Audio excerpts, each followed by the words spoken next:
et bienvenue dans cette vidéo ASMR pour Philosophie Magazine. Je suis Ariane, journaliste chez Philosophie Magazine. Et il y a quelques années, j'ai fait un article sur l'ASMR. J'interviewais des gens qui aimaient ça. J'ai aussi interviewé Whispersrad, que vous connaissez sans doute. Et j'ai toujours eu envie de faire une petite vidéo pour présenter notre magazine. Juste en amatrice d'ASMR.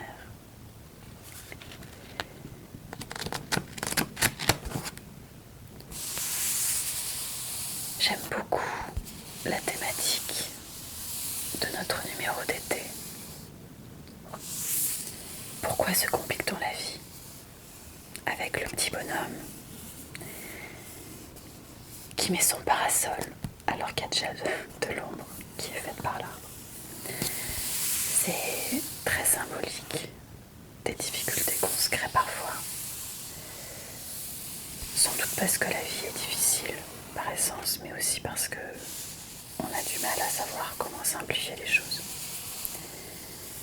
Et ce numéro est un numéro qui essaye, avec les outils de la philosophie, de comprendre comment simplifier nos vies, nos relations humaines, notre rapport au travail et à l'organisation de manière générale. Comment partir en vacances sans que ce soit toujours un casse-tête, ce genre de choses. Voilà, donc je vais vous présenter ce magazine et j'espère que ça vous plaira.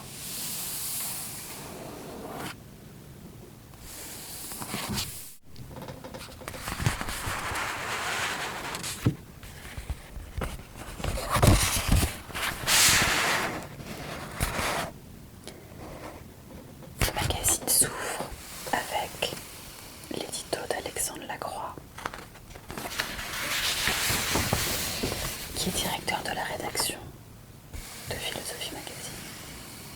Depuis le début, le magazine va fêter ses 20 ans l'année prochaine. Et ici un film dont on est partenaire, qu'on aime beaucoup, la trilogie d'Oslo.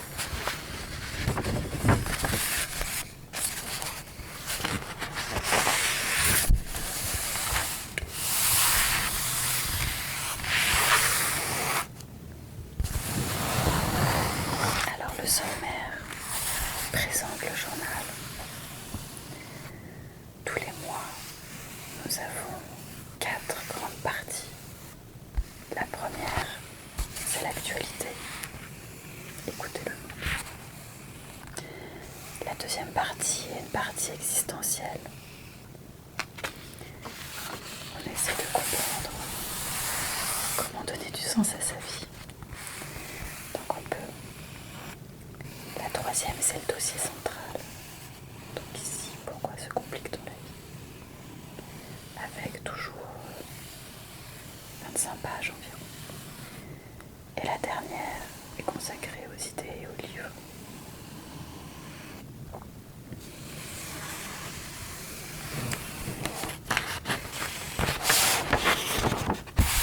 Les graphismes sont faits par William Lendisch.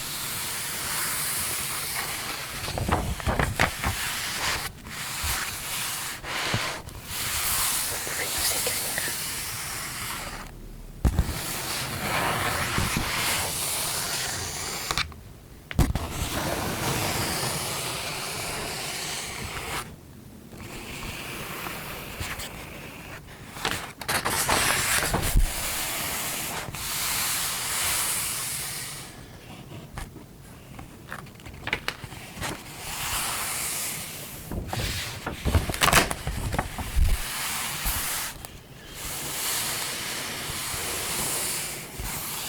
On a cette page, double page, qui s'appelle Signe des temps, qui s'intéresse à des mots, des expressions qui font l'actualité, des chiffres aussi, et qui permettent d'avoir une approche rapide, mais toujours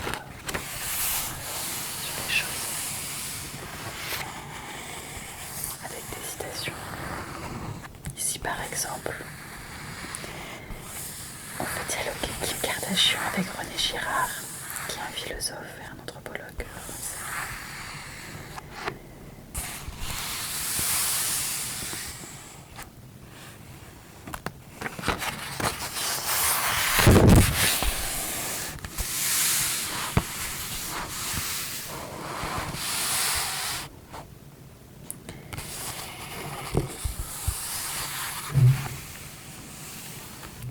Ici, on a 4 pages qui sont consacrées à l'actualité. Malheureusement, très sombre depuis quelque temps.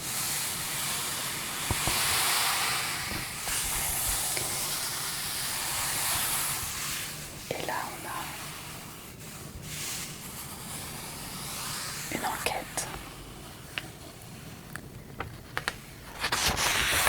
sur des scientifiques qui ont essayé d'inventer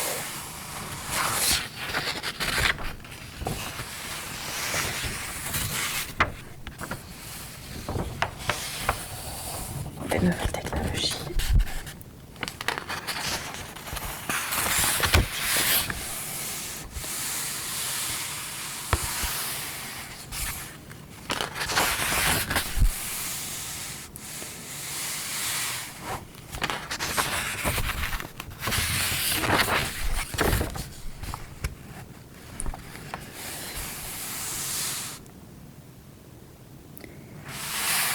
Ici, vous avez une chronique d'Anne-Sophie Moreau, qui est journaliste aussi, pour Philosophie Magazine. Dans cette chronique Nouvelle Vague, elle s'intéresse à des phénomènes un peu en apparence anecdotiques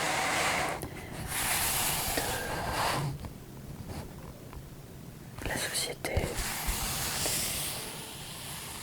Et là, par exemple, elle se demande pourquoi tout le monde se met à faire air fryer. Moi, j'en ai jamais mangé. Cuisiner comme ça, mais apparemment, c'est très bon pour la santé. Enfin, c'est ce que les aliments.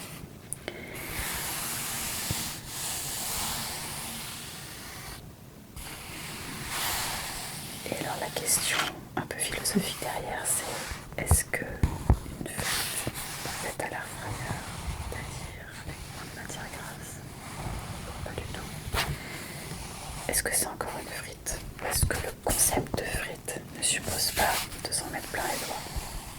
Voilà. C'est une question un peu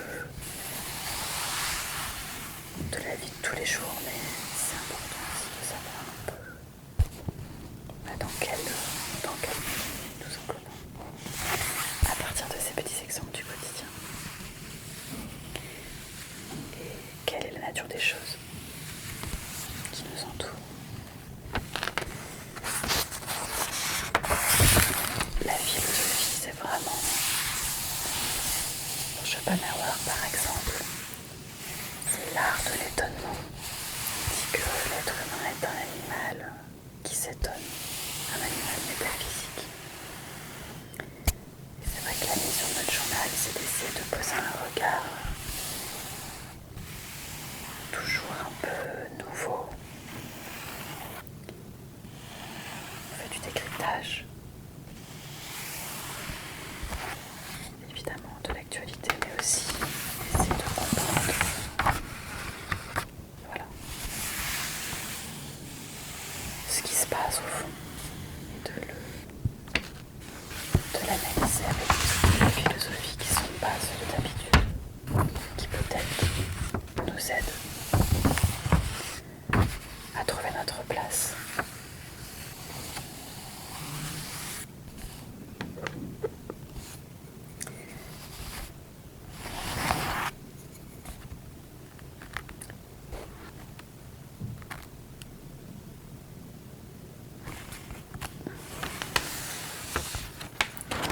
Vous connaissez peut-être Philippe Boxeau, qui est un médecin légiste star. et qui fait des livres où il raconte comment il prend soin des personnes disparues, notamment soin de leur corps.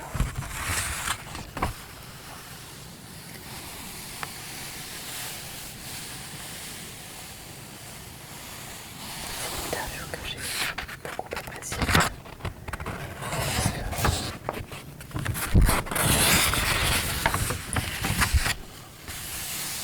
quelque chose de lucide et de toujours fascinant dans ce qu'il raconte. Jamais complaisant. C'est un très grand respect qu'il a. Puis il se pose des questions vraiment importantes sur ce que c'est que ce moment où les gens nous quittent et quel est le respect qu'on leur doit. C'est très profond. Pas toujours facile, mais toujours plein de dignité.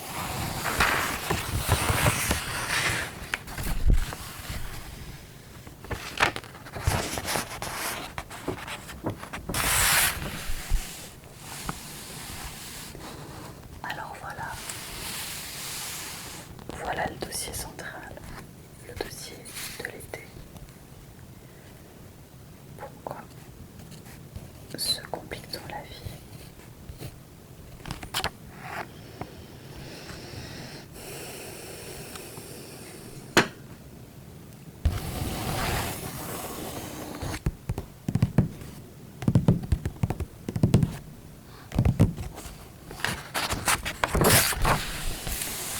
Il s'ouvre avec le décryptage d'expressions de tous les jours. Se noyer dans un verre d'eau, se mettre la rate au bourbouillon, j'adore cette expression. Chercher midi à 14h, couper les cheveux en quatre. Et à chaque fois, il y a un petit décryptage un peu amusant de mon collègue Michel Adjaminov qui l'a avec le regard d'un philosophe sur ces expressions qui paraissent banales, qui en fait sont pleines de sens. Notre vie, elle est remplie de ces expressions où on sent qu'en fait tout est trop compliqué et on cherche non pas la facilité mais la simplicité, quelque chose qui nous apaise, quelque chose qui donne l'impression que les choses fonctionnent à un moment, qu'on n'ait pas besoin de faire des tonnes d'efforts en permanence.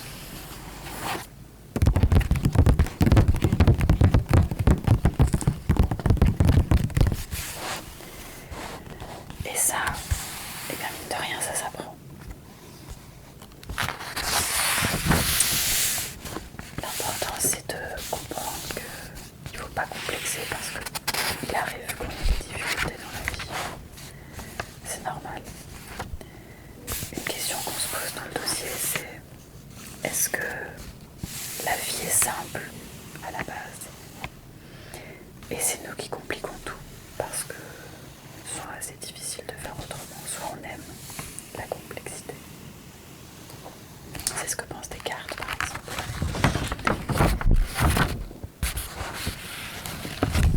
Descartes dit « C'est un défaut commun aux mortels que de regarder les choses difficiles comme les plus belles. »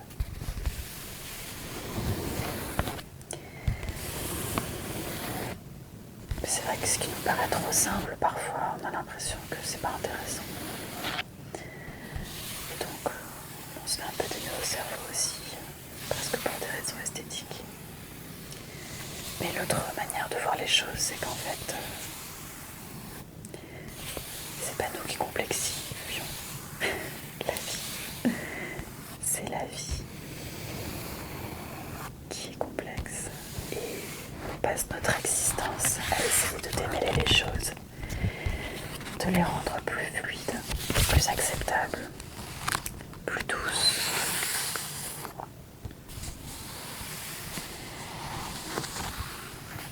Et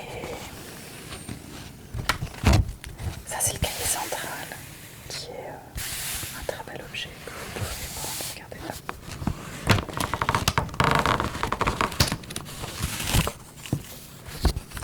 tatouage et vous pouvez le garder.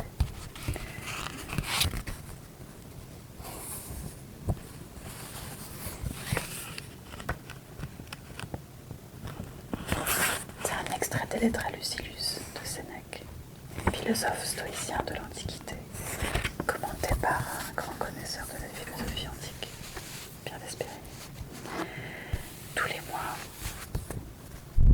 c'est au cœur du journal et hop, je le mets à côté. Donc la question c'est comment on fait pour simplifier.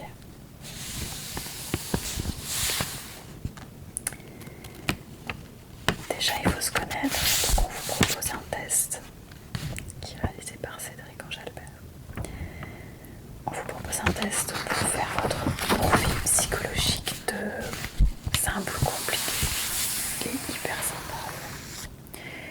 Et vous avez ici différentes typologies de personnes. Vous avez flexible, improvisateur, prévoyant ou méthodique. Et sur cette page, vous avez le profil avec à chaque fois un philosophe qui correspond à votre personnalité. Moi par exemple, je suis plutôt méthodique, donc cartésien. Et vous avez aussi des gens comme Henri Bergson qui font une grande place à l'improvisation, à la vitalité, à l'imprévu.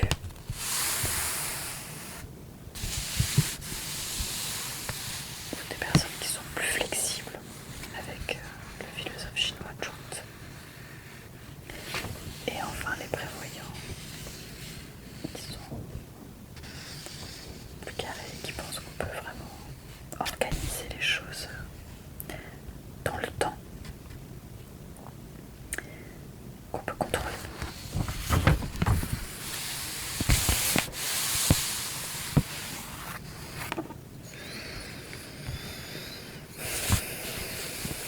Ici vous avez une interview de Gabriel Adams, qui est psychologue et qui nous explique un petit peu comment faire pour simplifier. Ce que j'aime beaucoup, c'est qu'elle dit faut commencer par enlever les choses. C'est vrai que parfois on a du mal à se détacher, on a du mal à se séparer de certaines contraintes, certains souvenirs, certains éléments matériels de la vie. Sauf que c'est en déconstruisant petit à petit les choses, pierre après pierre,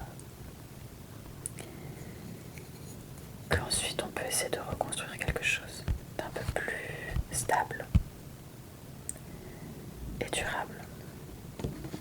Quelque chose qui soit à la fois intéressant, rassurant, utile et créatif aussi, pourquoi pas, bien sûr. Très très bonne interview. Vient la question évidemment, peut-être l'endroit des relations humaines où c'est le plus difficile. C'est la famille. Donc ma collègue Clara de Giovanni a essayé de comprendre pourquoi c'était si difficile parfois de communiquer, de pardonner, d'être juste bien avec les personnes qu'il y a dans son entourage. Voilà.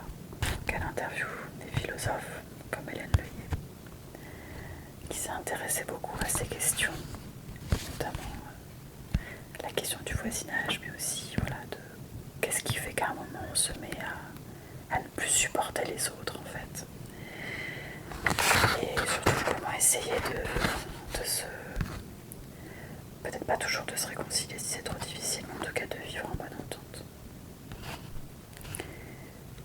Et être en bonne entente avec les autres, ça suppose aussi, et ça nourrit le fait d'être en bonne entente avec soi-même.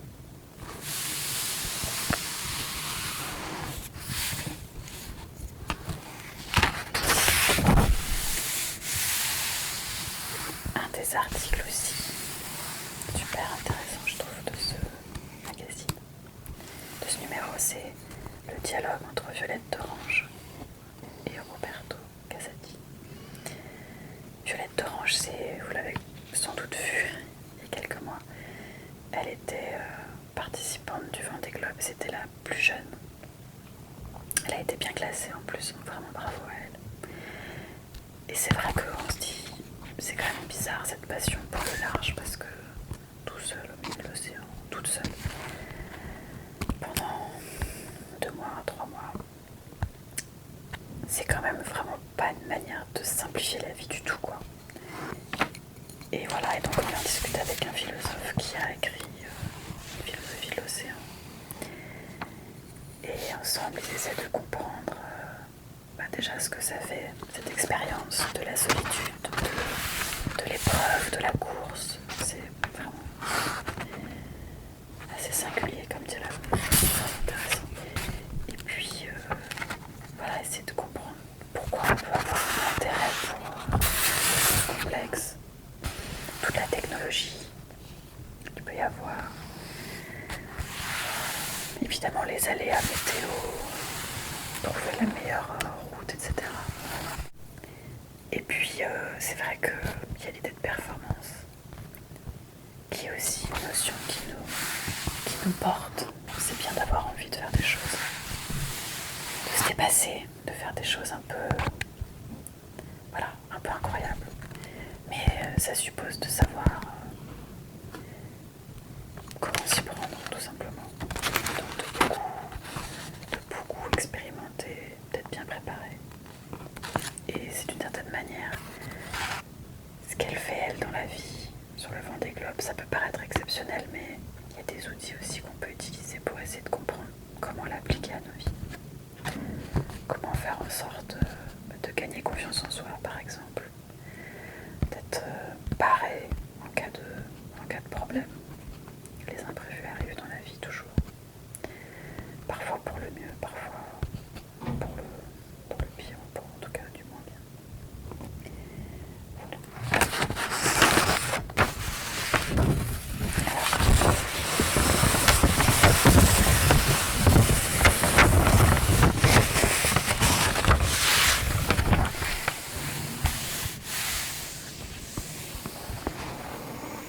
La partie idée maintenant, avec cette très jolie photo en noir et blanc. Ça, c'est une citation qui est extraite d'une interview qui se trouve un petit peu plus loin. Un portrait réalisé par Victorine de Oliveira d'une philosophe et anthropologue, Anna Tsing, qui avait écrit un livre que vous connaissez peut-être qui s'appelle Le champignon de la fin du monde. Et elle publie un nouveau livre, donc Victorine la rencontre. C'est une anthropologue importante. Elle essaye de comprendre comment les activités humaines changent la face de la Terre en prenant des exemples très concrets. Dans son nouveau livre que je suis en train de lire d'ailleurs, elle parle par exemple de la jacinthe d'eau, qui est une plante qui a évolué au contact des humains partout sur la Terre, avec l'ingénierie. Et elle explique pourquoi ça s'est passé comme ça. Alors elle prend beaucoup d'exemples, plus que juste la jacinthe d'eau.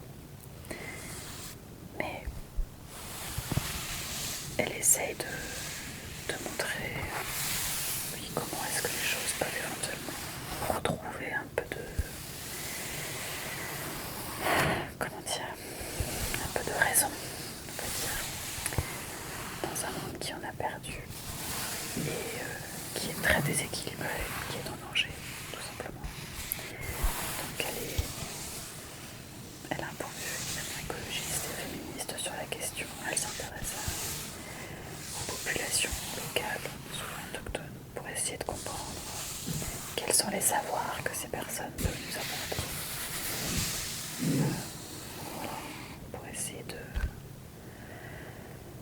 remettre un petit peu d'ordre aussi, d'une certaine manière.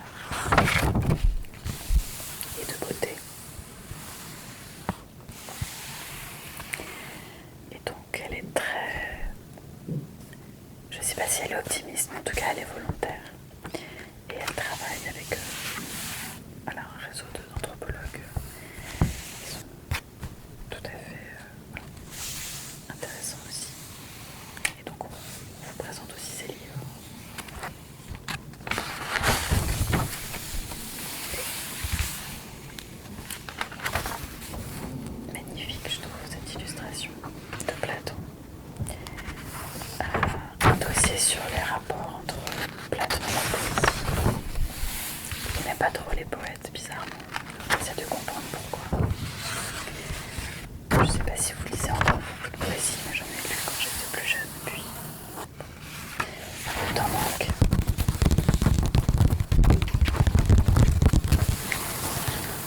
Mais l'été, c'est un joli moment pour ressentir des lieux de poésie.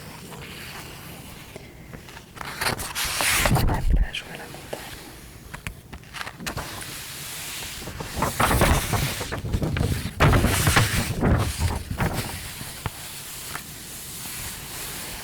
Une sélection des livres, notamment pour vous aider à savoir quoi mettre dans vos bagages pendant l'été. Les pages sont réalisées par Martin Legrand. Les contributions de différents journalistes de la rédaction et un peu extérieure à la rédaction. Donc tous les mois, il y a une quinzaine de livres environ qu'on vous conseille.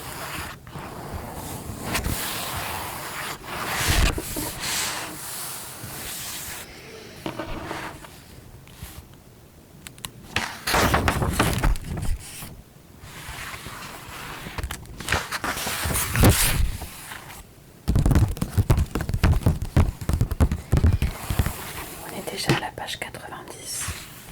Le journal fait une centaine de pages en général.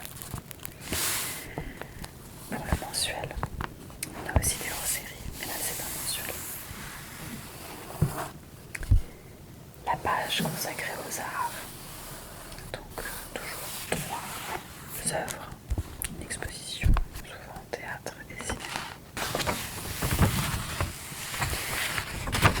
Peut-être vous parler de cette exposition qui est au musée de Caen, aux Beaux-Arts, qui est consacrée à l'horizon, qui est un thème évidemment très philosophique, mais qui nous concerne tous. On adore regarder l'horizon, que ce soit pendant un coucher de soleil ou quand on fait du bateau, même juste quand on marche dans la nature.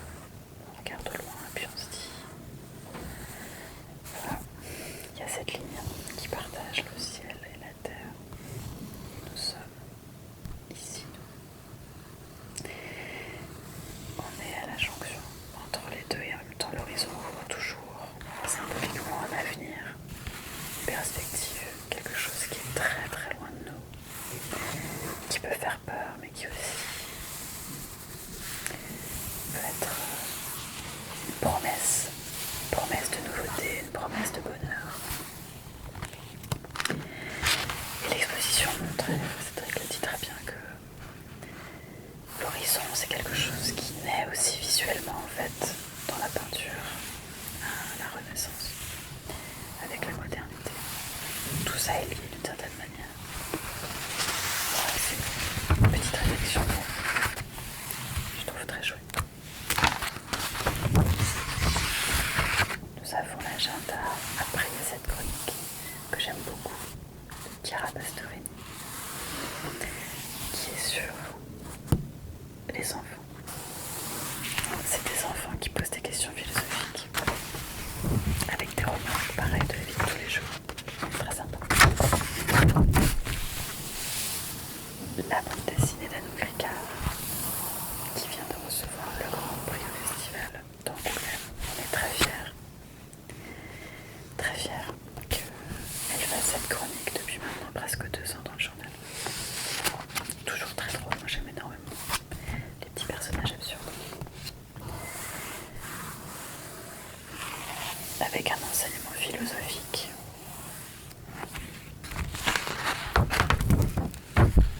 Et voilà notre dernière page, c'est toujours l'interview d'une artiste ou d'un artiste. En l'occurrence, c'est la soprano Patricia Petitbon. Et on appelle ça le questionnaire de Socrate. C'est des questions qui sortent un peu de l'ordinaire. Et c'est une personnalité qui y répond.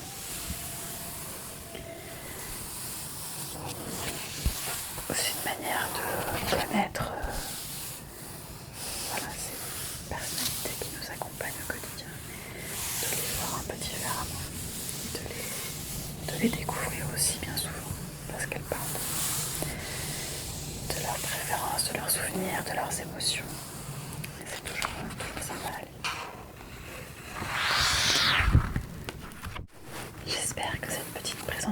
vous a plu. Vous pouvez retrouver ce magazine chez votre marchand de journaux. Vous pouvez aussi le commander sur notre site. Je vous mets évidemment toutes les infos dans la description. Et je vous mets aussi l'article que j'avais fait sur la SMR, si ça vous intéresse. Sachez que vous pouvez vous abonner, on a différentes offres. Et notamment une offre aussi